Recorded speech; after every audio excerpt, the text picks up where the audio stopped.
Hi, this is Robin, and in this video I'm going to be talking about quick and dirty image blending and compositing using Photoshop's Auto Blend feature. And so let me just start quickly by saying, what is Auto Blend? It's not one of the more household name tools or features that people typically hear about.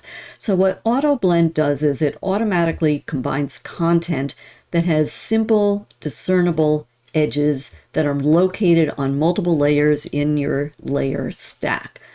It does not require sophisticated selections to do the blending. That said, the flip side of that is I would not use Auto Blend for really complicated composite making. This is for simple adds or combinations of images. So what happens is when you run Auto Blend, it creates a composite by generating layer masks that hide or show content or the exposure differences using two different images on different Photoshop layers. And I'm going to demonstrate this so you'll see what I mean by it. In fact, I'm going to demonstrate three applications for Auto Blend in this video. The first will be about merging separate interior and exterior views with different exposures. So I'm going to be working with this and another image here as the first demo. In the second demo, I'll show how to add a subject into a scene. And in the third demo, I'll show how to swap faces.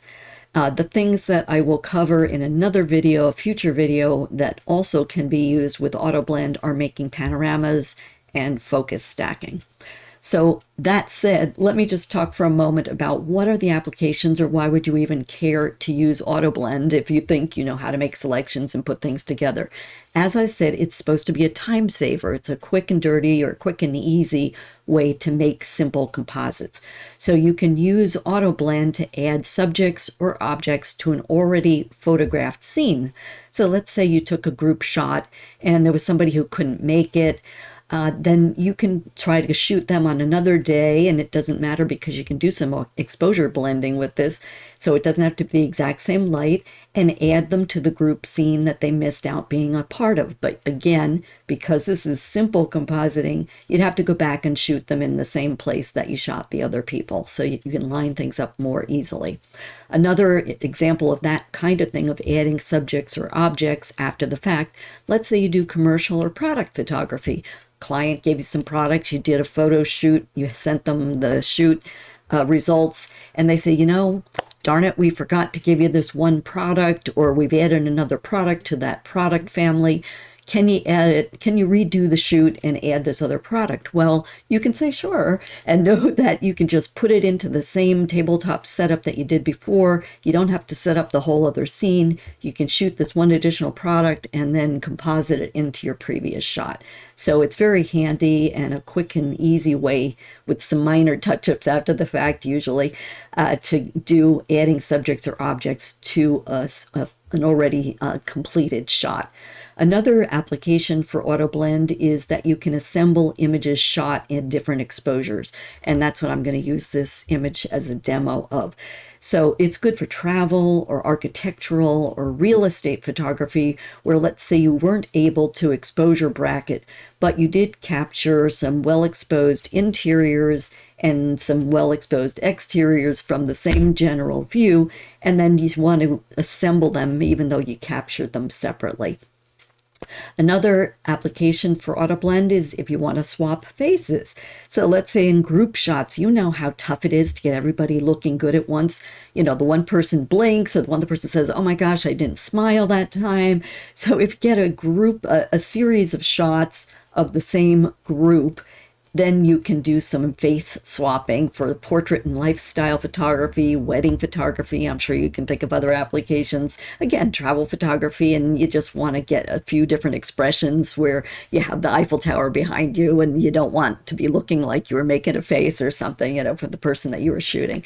So you can swap faces again after the fact if you get a few shots in the same general scene.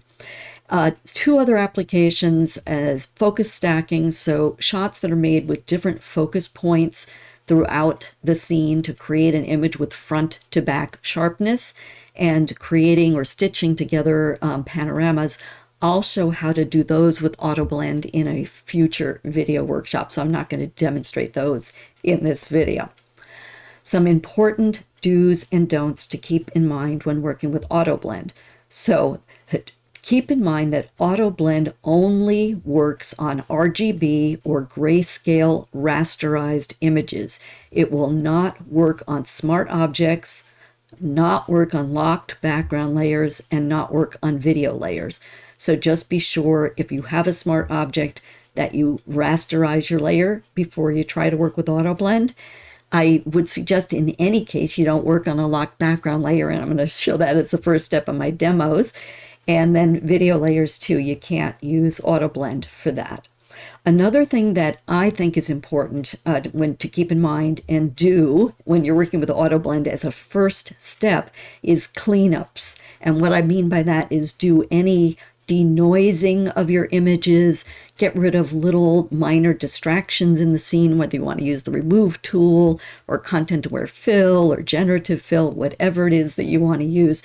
Especially though the denoising, because you do not want to layer noise on top of noise. It will be impossible to clean it up after you do the AutoBlend. So do your cleanups before you start the process. So that's it for the introduction. Quickly before I dive into the demonstrations, a quick reminder. If you haven't done so, you can subscribe to my channel below the video by clicking on that subscribe button. And that's just a fancy way to say you can follow me for free, but that's the terminology they use. If you click on the black bell icon that's right there near the subscribe button, you'll get a single alert directly from YouTube. I don't send out emails when I post new content. So if you have subscribed already, you're all set. There's nothing to do. So that said, let's get started with demo number 1.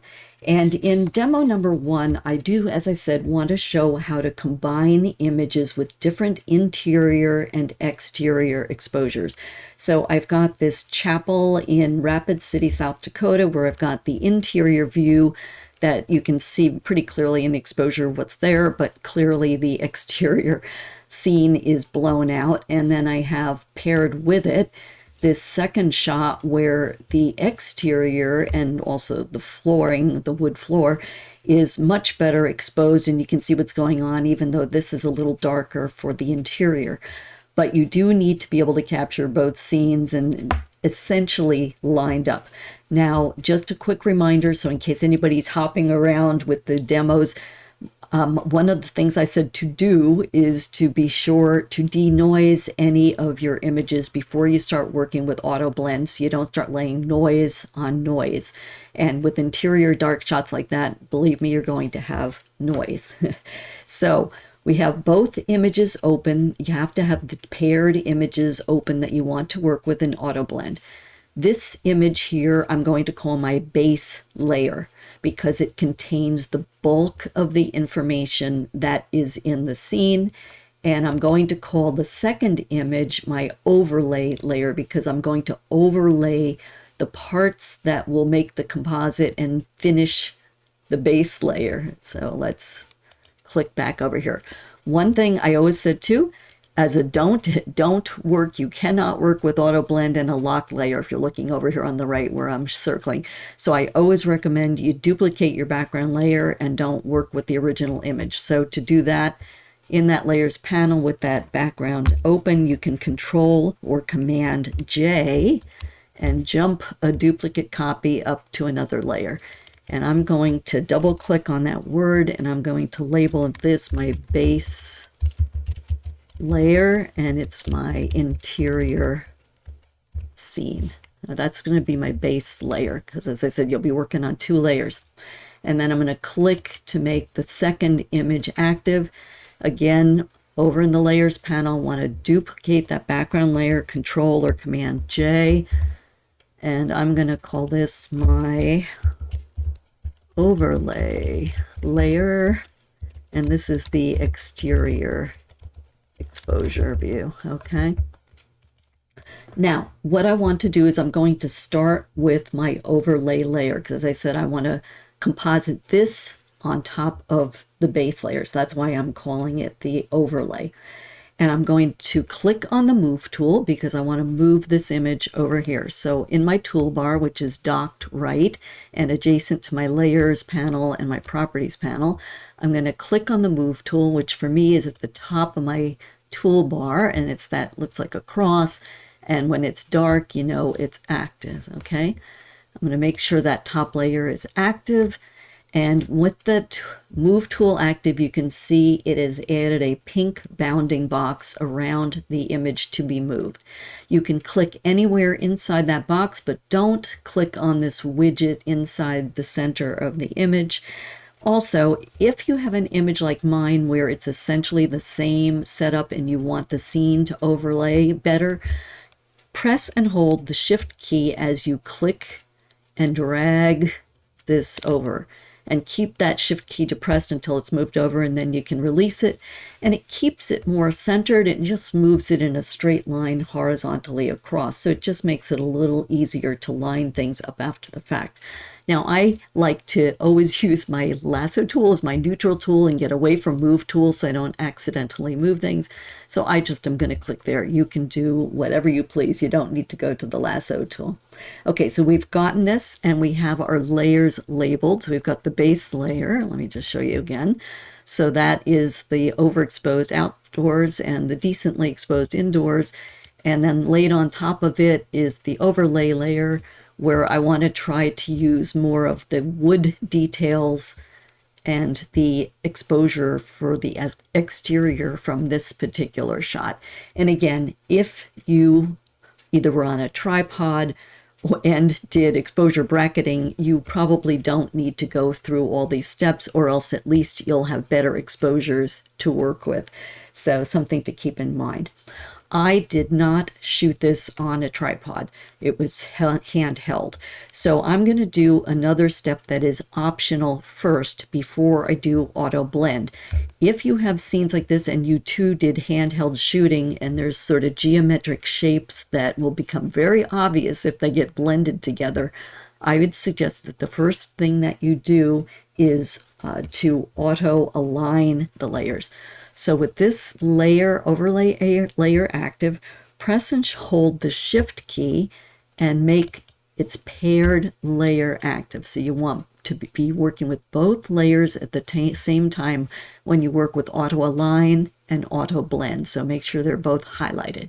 Go to the upper left of your interface to the edit menu, click on that. Come down to about, I don't know, is it close to 2/3 of the way? And as I said, for this particular image or images like this where you have geometric things that you want to be sure are aligned before you blend them, first go to Auto Align Layers and left click on that. And you'll get this pop-up box. You can decide for yourself and maybe experiment, but I'm just going to stick with auto because I find it does a pretty good job and it doesn't do any funky shapes to things. And then for the lens correction part of it, I typically click on vignette removal and geometric distortion corrections, because if you did get some barrel distortion or vignetting when you were shooting and you overlay, you might end up with some darkness around the images, and you don't want to have that. So once you get whatever projection and lens correction capabilities you want done, click on OK to accept it, and you can see in the center my green highlighter here that Photoshop is thinking, so now it has auto-aligned those layers.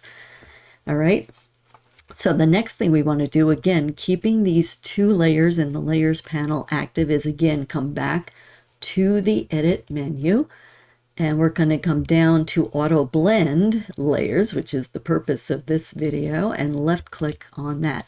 And again, we get another pop-up box here, and skip over panorama and come to stack images. So make sure that stack images is clicked on, and you can see what it's doing is taking multiple images and blending them into one composited image. Again, I recommend that you keep, so you can click these on or off, and you can experiment if you want, but I recommend that you keep seamless tones and colors clicked on, and that you keep content aware fill transparent areas clicked on. Once you get those settings, you click OK, and again, Photoshop's auto blend is going to think, If you get, and I seem to get it every time, so it must be something in their code, this pop-up box that has this warning message about the parameters for command trim are not currently valid, you can ignore it and just click OK. It's just something about Photoshop that it does it. Now, if we look over on the right-hand layer, back in the Layers panel, you'll see what's happened is that Auto Blend has added this composite layer. And I'm going to type over this. And I'm going to keep the merged word, but I'm going to call this the Auto Blended layer. Okay, so that's what results from Photoshop running Auto Blend, is this top layer that's a composite.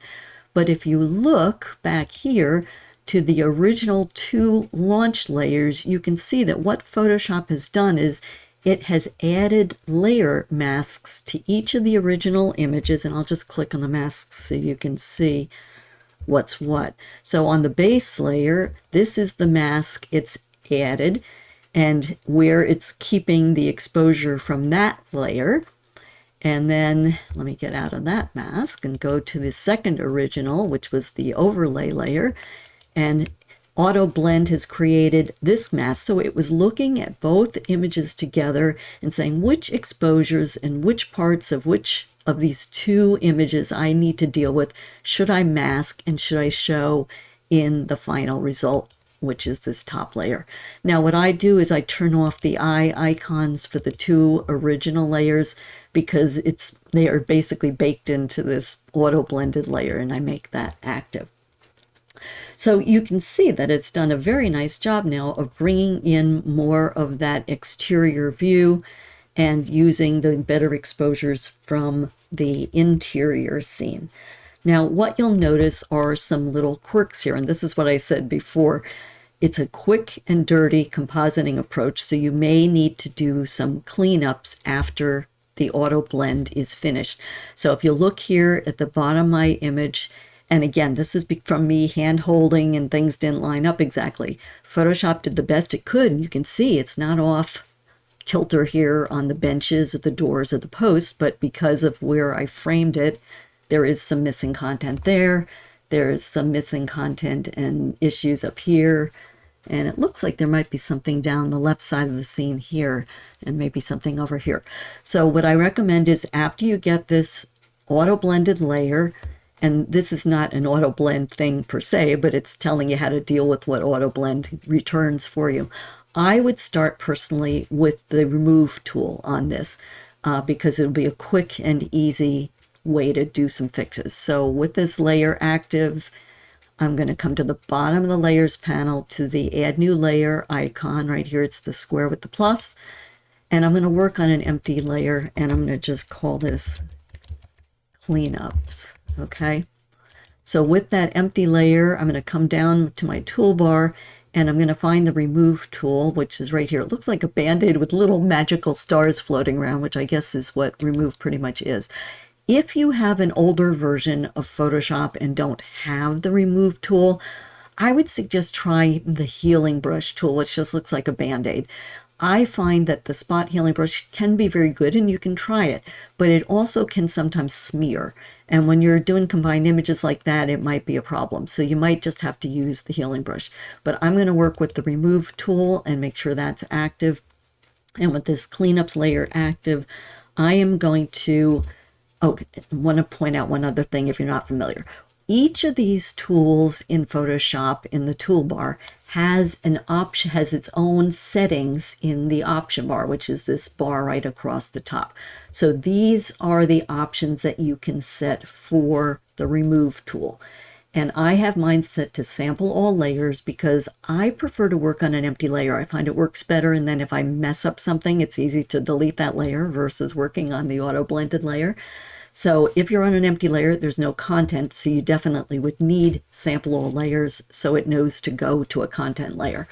I also prefer to usually just have it click to remove after each stroke so I don't have to keep remembering or forgetting, as the case may be, to click on that check mark.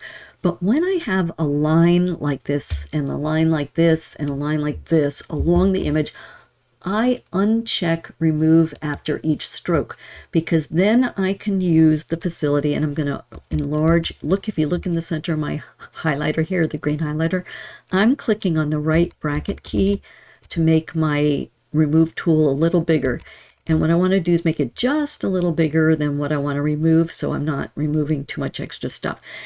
If I press the shift, click on this end of the line that I want to remove, so let's click there, press the shift key and click at the opposite end of the line. Look at that. Did you see this? It makes the overlay for remove go all the way across. You don't have to drag a line and try to drag it evenly, or you don't have to click, click, click, click across the whole thing. So once you click, shift, and click at the opposite end of the line, then click on the check mark to have remove work, and look at that, it cleaned it right up. So I'm going to do the same thing because I see a line over here, and I'm not going to take forever fixing this, I want you to see some options you have. So I've clicked, pressing shift, coming to the bottom, and then I'm going to click on that check mark to accept to do the remove. And it'll take a little longer because that's a bigger area. And then let me look. I want to use my right bracket key and make it just a little bit bigger. See, I don't want to destroy this arch, so I want to be conscious of that. So I'll click, shift, and click at this opposite end, and click the check mark to make that remove work. And then these, I might just do some quick little painted in removes, and then hit the check mark to have it remove. And I'm not, and see, you can see I've messed it up, but if I was doing my own thing, I would take more time, but I'm just trying to show you the principles of how you can do some cleanup.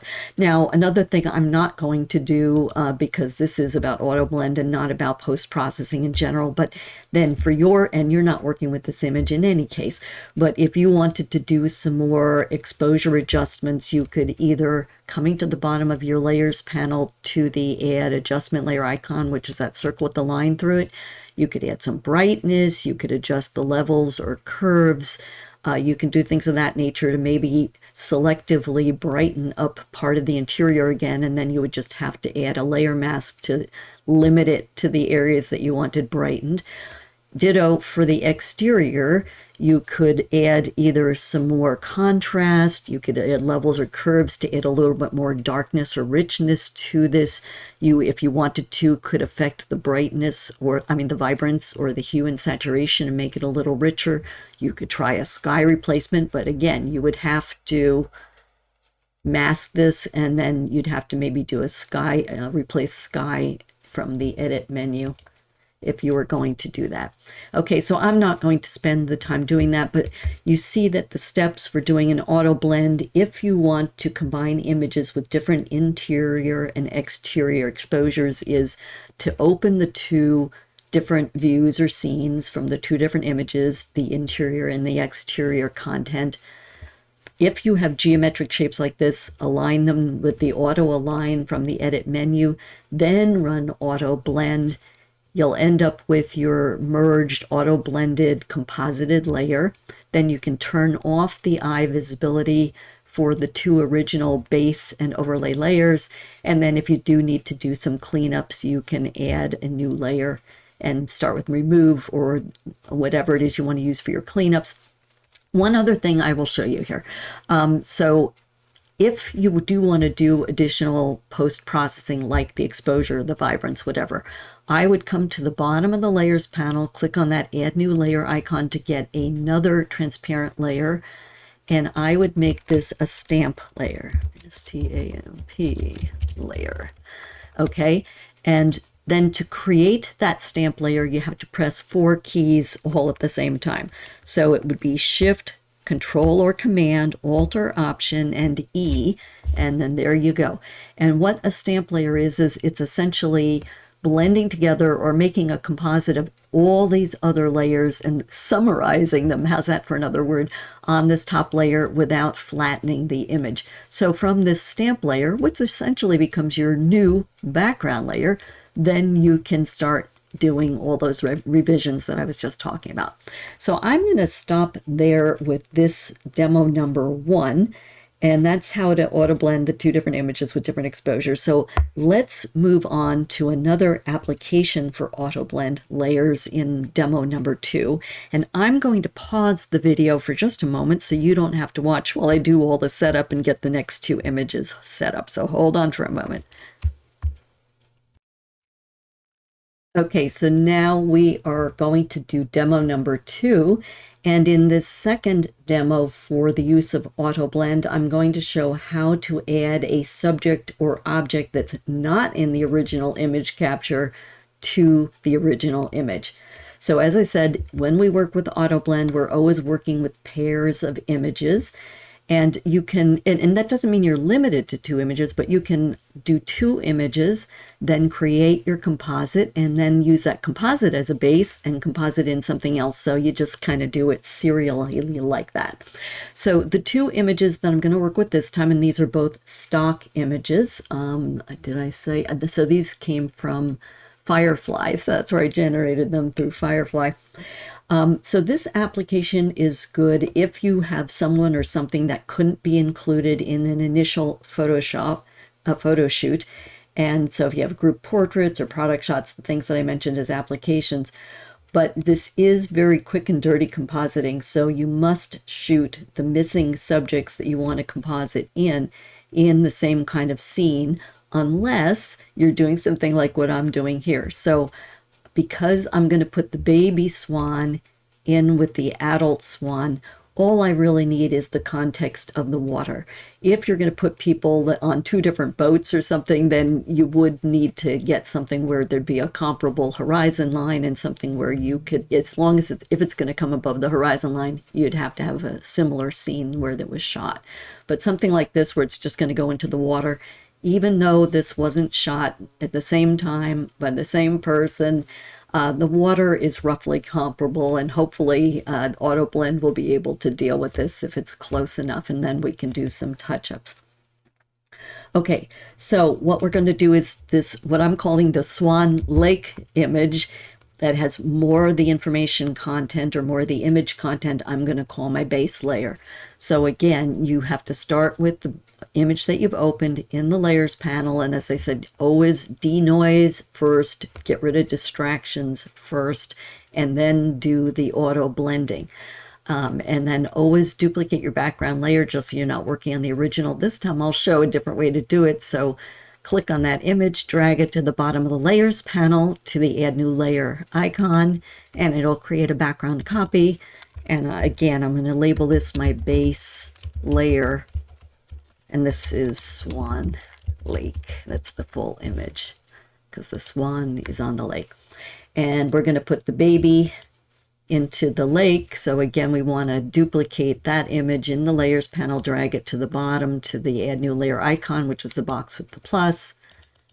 And this is going to be the baby, so the overlay layer. Let me do it that way, overlay layer. And this won't drag over, this layer won't drag over, so I'm not going to label it just yet. Okay, so these are the 2 images I want to blend together. And I want to use my lasso tool, which is already active here. So it looks like a little lasso, and you can see it's active because it's got the black behind it. And I want to select the object that I want to drag into this scene. So with that lasso tool active, I want to again look at the options bar for the lasso tool. Make sure that it's set to feather 0 pixels because we don't want it getting too much or blurring too much. So feather 0 pixels up here in the options bar at the top of the interface.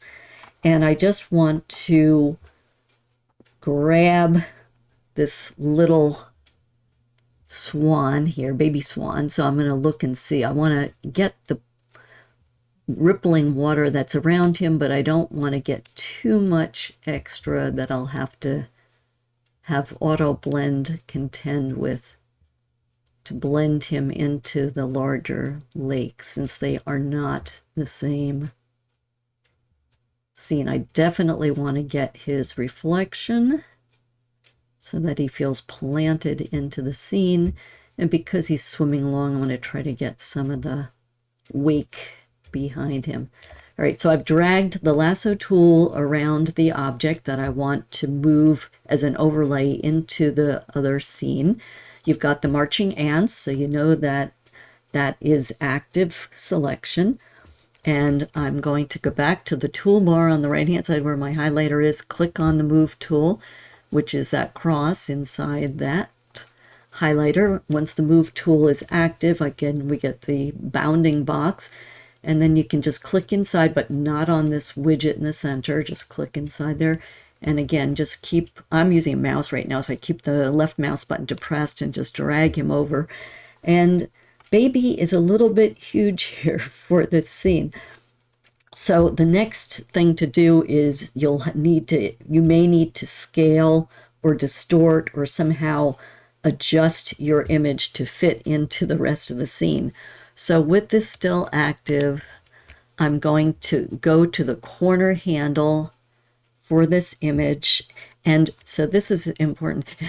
I have my resizing and my transform settings set to the legacy approach, which means that if I want to reduce the size or scale the size of an image and keep the aspect ratio and keep it all accurate, I have to press and hold the shift key and then drag from a corner diagonally. If you went with the newer default, you do not need to press the shift key. It will automatically hold the aspect ratio and you can just drag. So just know for your preferences set up which you have and do the appropriate thing. But for mine, I'm going to press and hold shift and drag to keep the aspect ratio. And I'm going to move him or her up here. Try to get them down to a size that would be a little bit more appropriate for a baby relative to the adult. And since it's sort of looking over here, I'm trying to see where the mama or papa might be looking. I'm also sort of looking at the original image here to see if there's any lines in the water or white that might, suit an exposure blending when auto blend does its thing. So I'm gonna put it roughly there, and I still might need some corrections because, as I said, they're different things. So once you get it moved where you want to move it, if you scale it the way you like, then you can click the check mark at the top of the interface here where my highlighter is to accept that. And then I'm going to get it off of the Move tool again and just go back to my neutral tool. Okay, so we have, now I can relabel this layer just so I know if you get multiple layers, it always helps to label them and it helps for the video. So this is my overlay layer, and this is the baby swan, okay? So again, the overlay is what's going to be composited onto the base layer. So again, this time we don't need to run auto align because you can see it's all just soft things. There's nothing to align. Perhaps if you had your second image that had a horizon line, you'd want to do an auto align first. But this is kind of free form, so I do not need to do that auto align step here first. But I do need to be sure in the layers panel that both of the images that I want to auto blend are highlighted so Photoshop knows what to work with. So with that top layer active, which means it's highlighted, I'm going to press and hold the shift key and click on the base layer to be sure both layers are active. Then come over to the edit menu on the upper left of the interface, come down to where it says auto blend layers, and I'm going to left click on that.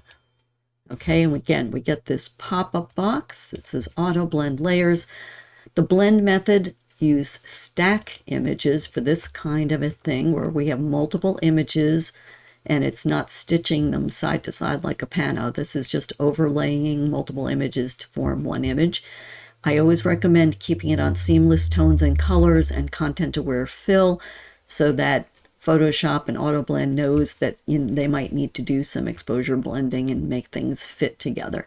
Once you get those settings together, you click on OK. You'll probably get this Photoshop warning that trim is not currently valid. Just ignore it and click OK. And we should see that we've already gotten, it's that fast over here. If you look in the right-hand layers panel, Auto Blend has done its thing. So we have a new layer, and I'm going to label this the auto blend, oops, helps if you can spell, output. Okay, so that's the merged layer that AutoBlend created. And as it created that using the two original images, it also masked those two original images. So again, let me just show you. So we had the Swan Lake base layer, and this is the mask that AutoBlend automatically generated. So it is keeping all the white area in the Swan Lake image.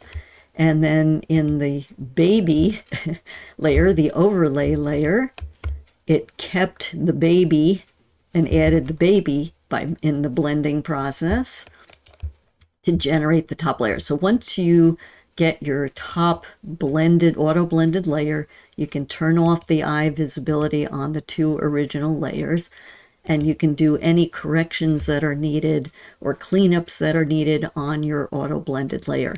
And if we zoom in a little bit here, so let me just blow this up. And you can see, look at the quality on these are stock images, so the resolution is not great, but it's great for demo. It's fine for demo. You'll have much higher resolution images that you're working with.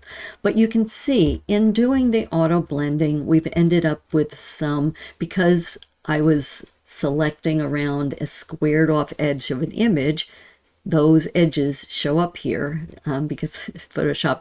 Now you can try a generative fill if you've got the newer versions of Photoshop and see if that'll do some auto blending for you. Or I'm going to show you a more, and because that's unpredictable for video purposes, I'll just tell you, you can give it a try. So if you want to do that, what you would need to do is with your lasso tool, just create a little lasso around this area. Go to the generative fill. Let me just get the windows. You go to your contextual taskbar, and because I'm not going to do that, it won't show up. Draw the lasso around the area that you'll see generative fill at the top. You would click on that.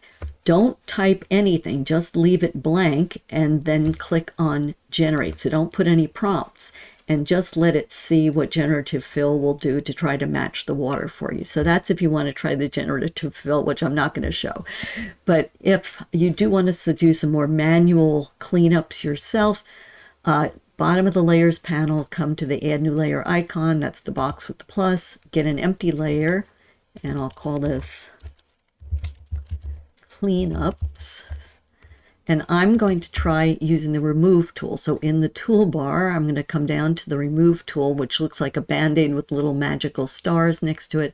You can click on that little arrow that's pointing to the right and make sure you're on the remove tool and not one of the other cleanup tools. And I am. So again, with that cleanups layer active, I'm going to make my remove tool smaller. So the remove tool is that black line around my highlighter. The highlighter is just meant to help show you where I'm working. So I'm going to make it a little smaller. And again, I'm not going to get perfectionist about this because you're not working with this image, but I just want to show you, you can start working with the remove tool and making some cleanups to your image if you didn't get a perfect cleanup in the auto blend process. Okay, and I'll go over here and I'll try to come this direction. I usually try to go in the direction that I want to use for the sampling purposes. And again, I'm not going to take forever doing this because the point is to show you how to use auto blend, and you're not going to work with this. And again, I see some things here. Now, another tool that you could try to work with is, for at least on my toolbar, it's right below the remove tool, which is the patch tool. It looks like a little jaggedy patch like you'd put on a pants if you had a hole in your pants or something. And then you can just draw with that around the area that you want to patch and drag it onto something that you want to use as the source for the patch, and then release it so you can see that replaced some bad areas with some better areas. And I'm not going to spend a lot of time doing that because, again, the point was to show you how to use auto blend, but just to let you know that if it doesn't blend properly, you can use a variety of either generative fill or remove or patch, or the another one here is the healing brush, to try to clean up what the auto blend created. It's still, even with doing those cleanups, going to be a lot faster than trying to select all this or reinvent the little puddles or ripples of water around something. As I said, it's quick and dirty. It's a fast composite that you're creating. So I would say that that is the end of demo number 2, in which we showed how to add a subject or object that's not in the original image capture. But again, keep in mind, if you did, let's say you did a shot with a family, you were doing a family portrait, and you were out by some trees or out by a lake or out, someplace where there's a horizon line and trees or things like that, you would need to take your person that you want to add to the scene back to the same scene if you're going to use auto blend, because it's not as sophisticated. Another thing you could clean up here, I'm just looking again here, is I find this little puff of cloud, but maybe you like it, or maybe you find it distracting, but you can get rid of something like that too, and then the eye doesn't go up there, it stays down here. Okay, so that's the end of demo number 2. My third demo will be the final demo for this video, and I'm going to pause this while I set up that next couple of images. So this is demo number 3, and in this demo, I'm going to show how to swap faces, and actually you can swap other elements from a subject onto another subject as well. So for instance, if you're working with the generative fill in Photoshop, at least in this stage of development for the AI, sometimes what happens is you end up with mutant faces or mutant hands or mutant feet.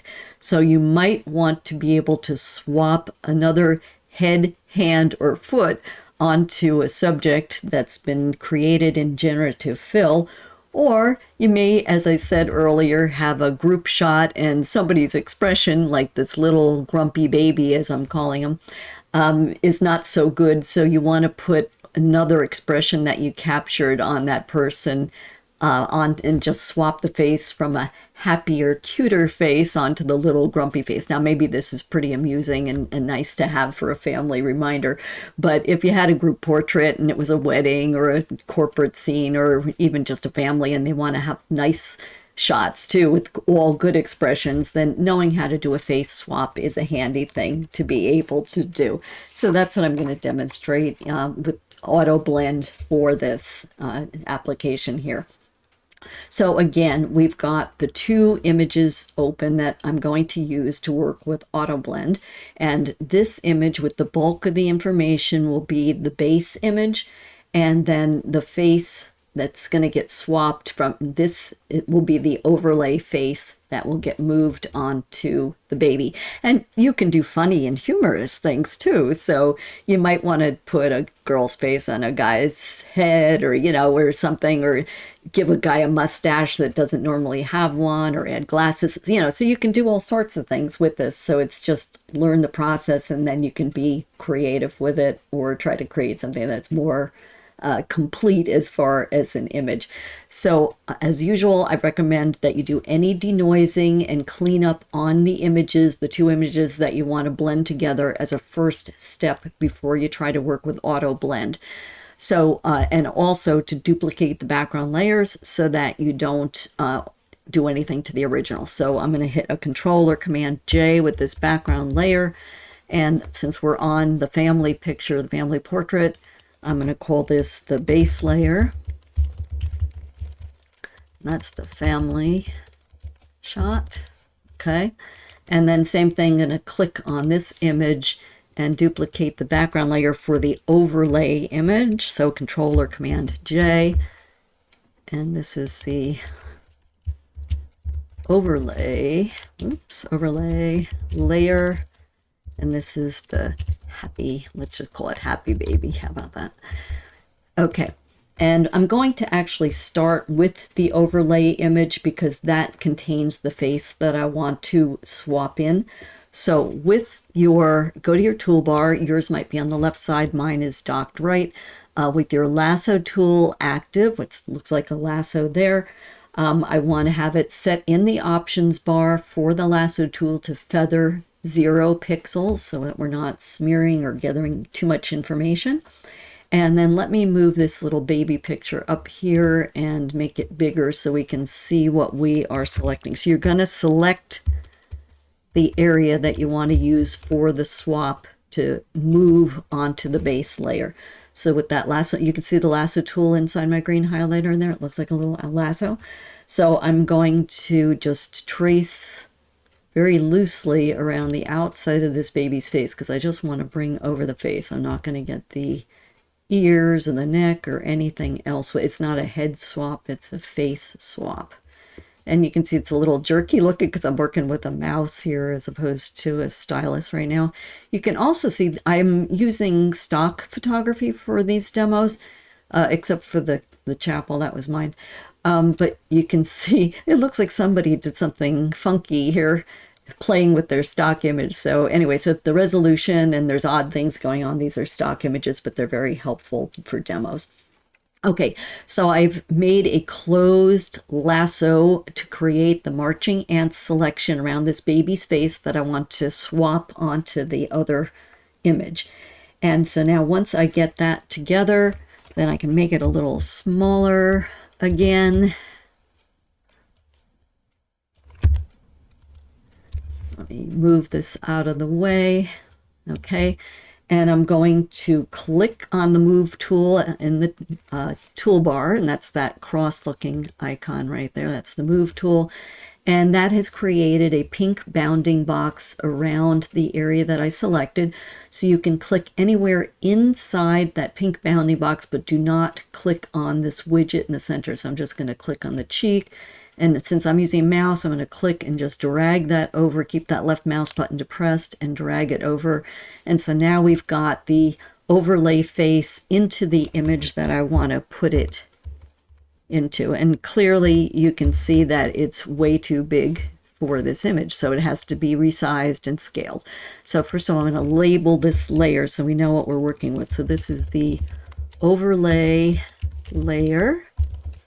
And this is I'll call it the happy baby. They're both cute babies, but one is happier than the other. There we go. Okay, so this is the happy baby layer, and this is the overlay layer. So now what I want to do is get this scaled down so that it'll fit almost like a mask on top of this little baby's face right here.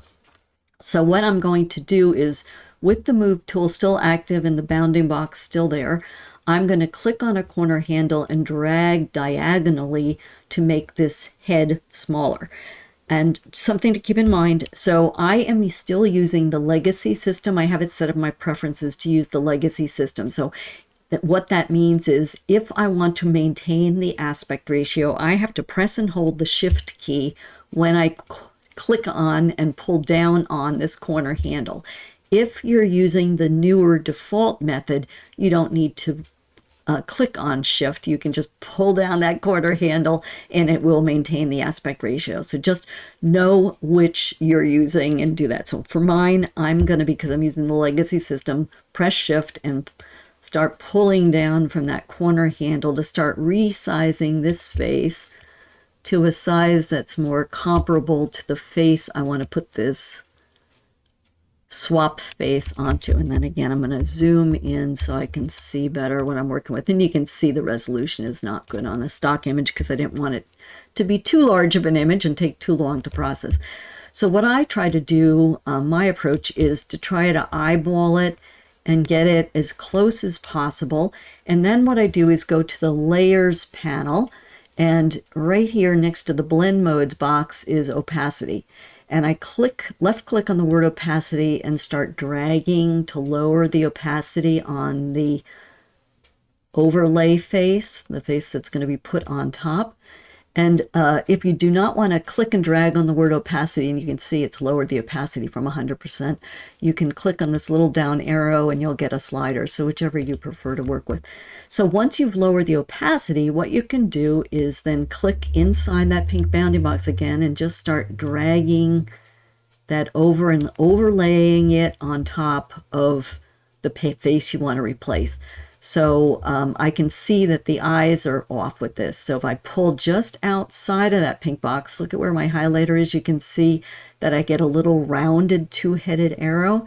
And what that means is I can rotate this. So, and that's why I want the opacity low, to start trying to line up the eyes and try to get this pretty close. And you can see it's still too big because the eyebrows and the mouth are too big. So I'm going to, again, for mine, press shift and keep making this a little smaller, keep scaling it down a little bit. And you might need to alternate between the rotating and the rescaling just to be sure that it's appropriate for your image. And I'm not going to be too perfect because, again, you're not working with this image, but I just want you to know you may need to do some rotating, or you may need to use a free transform and do a distort or something, but just work with your image till you sort of get it so it's lined up basically where you want it to be, and then click the check mark up here at the top of the interface to accept that.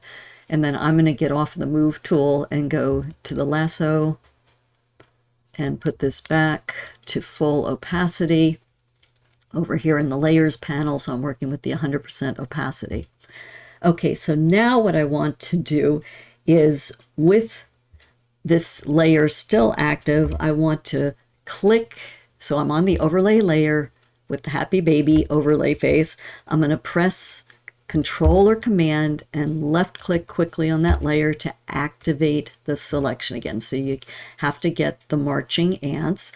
Then with the active selection, I'm going to click to make the base layer. So come over to the right layers panel again, see where my highlighter is. I'm going to click on the base layer and make the base layer the active layer. So you just needed this active for a moment to get the selection, and then you come to your base layer. Now, what I want to do is, before I do anything with this, I want to shrink this down a little bit, because what I want to do is basically erase the original baby's face below here, so there are no distractions to the auto blend feature when it goes to start putting this together. If it sees too many eyes or eyebrows or noses or faces or things like that, it's going to get confused. So what we want to do is give it a nice clean canvas or palette behind this new overlay face. The way we do that is with this active selection, and on the base layer, we will go up to select, the select menu up here at the upper left of the interface, come down to where it says modify, and then fly out and come down to contract. So you want to modify your original selection. So you go select, modify, contract, and left click. And you get this pop-up box for contract selection. So again, we're trying to make this come in a little bit so that we can punch out a hole in the original image where the new replacement face can go, is essentially what we're doing. Typically, I would recommend that you contract by somewhere between 4 and 10 or 12 pixels. So you're going to have to experiment with yours. You can try seeing how well it works. If it's not enough, you can do a Control or Command Z and go back and try more. If it's too much, you can do a Control or Command Z and, just play till you get the proper number of pixels. I'm going to stick with 4 because I think there's not an awful lot of space to come in on this particular face, because when it contracts, you're going to see the selection will jump in closer to the center of his face. That's what we want it to do. So I'm going to say contract by 4 pixels and click OK. So can you see the original selection was out at where all that excess skin is there, so it's come in. And you can see why I don't want to come in too much, because I want to keep the brows and I don't want to lose the lip. So depending on yours, just do appropriately how many pixels you want to contract by. Once you get the contracted selection, then, and with this layer, base layer active, you want to click on the delete key. Okay, I've clicked on that, and you're not going to see anything, but that's going to remove that area where the selection is from the base layer. Okay, so let me just see if I can show you that.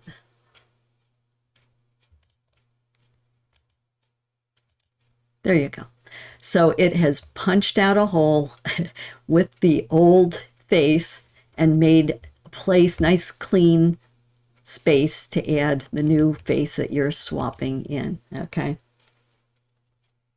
All right, so now we're going to again do what we've done for the other demos. In order to use the auto blend layer, we need to have 2 layers active. So you already have the base layer active.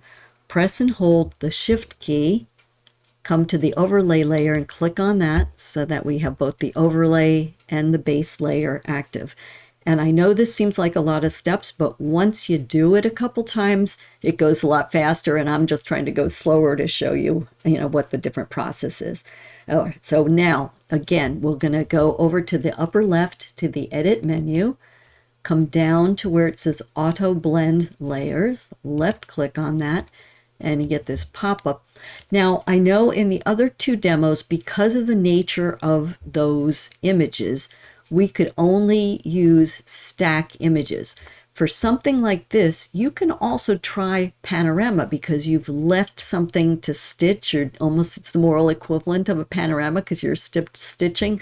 But I'm going to just stick with stack images for my demos. But if you want to experiment, you can see if it handles the exposures differently if you're doing a face swap by trying panorama. So just something to think about. Again, so I want to have multiple images. So there we go. Going into one, I want to keep seamless tones and colors, and I want content-aware fill transparent areas to be active, and then click OK to accept it. And again, you'll get this statement, this warning statement that says parameters for command trim are not valid, and that's, you just say, okay, good to know that, Photoshop. And so now you have swapped your faces in. So again, let me just take off the merged layer and show you each of these. So in this image, and I can pull out here, it's showing the white is taking the bulk of the image from the family portrait. And on this layer, we're adding in the new face, so that's all that's white, is all that's being dealt with from that layer is the new face, which is a good thing. And then we end up with the blended, and so once we get that new merged, or let me label it, auto blend layer, that's merged, you can turn off the eyes for the 2 source images, the base and the overlay, because we've got it. And then you can turn off the marching ants for the swapped in face by doing a Control or Command D, and that will turn off. So again, you can see that we've gone from grumpy baby to happy baby. And again, this is sort of a starting point that you might want to do more cleanups. So you can see as we look at this that there are some issues that need to be cleaned up here. And again, I'm not spending a lot of time making great selections, and I'm working with low res stock photos. So I think you'll have more success when you go through with yours and you're working with a higher res image. But if you do want to do some cleanups, then above your auto blend, and I think I spelled auto wrong. Oh, no, here we go. It looks like a P to me. There we go. Auto blend layer. You can come to the bottom of the layers panel, click on the add new layer icon, which is the box with the plus, get an empty layer, and I'll just double click on that word to label it cleanups. And then what I would probably work with for here is the remove tool. If you have an older version of Photoshop, so here's the remove tool right here. It looks like a Band-Aid with little magical sparkly stars next to it. If you have an older version of Photoshop without the remove tool, you can try using the healing brush tool or the spot healing. It depends on the quality of your image. If it's blurring too much, then I would say use the healing brush tool. But I'm going to work with the remove tool, and I'm working on this empty layer so you can see it's active. And I'm just going to start clicking on some of these spots. The highlighter is the green, the healing brush tool is the black circle inside, so I'll just do some, and again, because this is not a high quality image, it's not going to be the best image. I'm just going to click to remove some of these artifacts that appeared. And again, you probably wouldn't get this if you're working with a better quality image. Plus, not only was it a lower res image, but clearly whoever had done the stock photo had played with their photo before. Oops, getting a funky thing going on here. Okay, we didn't want that. All right, there we go. So you can see, I mean, there's things here that need to have some repairs done to them, but that's because I'm working with the stock photo. Now, also, then after you do that, if there's other cleanups you want to do more generally to the image, you can do that too. If you want to do brightening or adjust contrast or things of that nature. If you want to go on and do some more, so this is the, I'll change the label of this. This is the auto blend related cleanups. Then if you want to do more post-processing, what I suggest you do is come to the bottom of the layers panel to the add new layer icon again, that box with the plus, and add a stamp layer, S-T-A-M-P layer. And to create the stamp layer, you have to press 4 keys at the same time, which is Shift, Control or Command, Alt or Option, and E. And then it basically creates a composite of all the prior layers without collapsing them. And then you can do things like come to the bottom of the layers panel to the add new adjustment layer icon, which is the circle with the line. And then you could add any kind of adjustment layers. I don't know, let's say you want to add more, well, it's pretty bright already. Let's add more vibrance, okay? So then you would click on the icon and you could add more vibrance to the scene and just not go too nuts. But anyway, so that just lets you, and then if I look at him, it looks like his face might be, because it was done as a blended on layer, you might want to, again, come to the bottom of the layers panel, add adjustment layer, and let's do brightness and contrast. And then let's just borrow the mask for his face. So you don't have to recreate a new mask. You can press Alt or Option, click on the mask you'd like to reuse, and just drag it up. Replace the layer, yes. And that was the face mask for the new baby. So with that layer active, if that looks a little bit too contrasty relative to them, because you want to match what you're putting it into the scene with, then you can use the contrast slider in brightness and contrast and just lower the contrast to taste if you need it for your image, okay?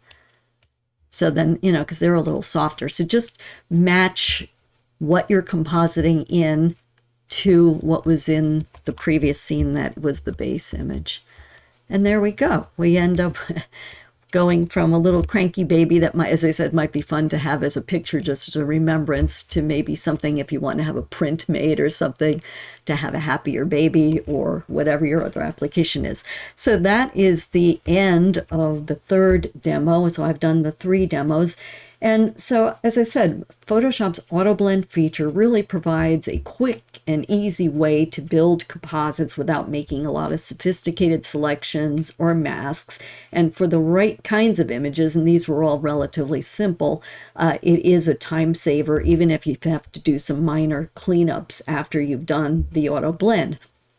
I did demonstrate 3 applications for Auto Blend in this video. I'll put the links to the start time for each demo in the description below the video, so if you want to hop around or revisit them, you don't have to watch through the whole video.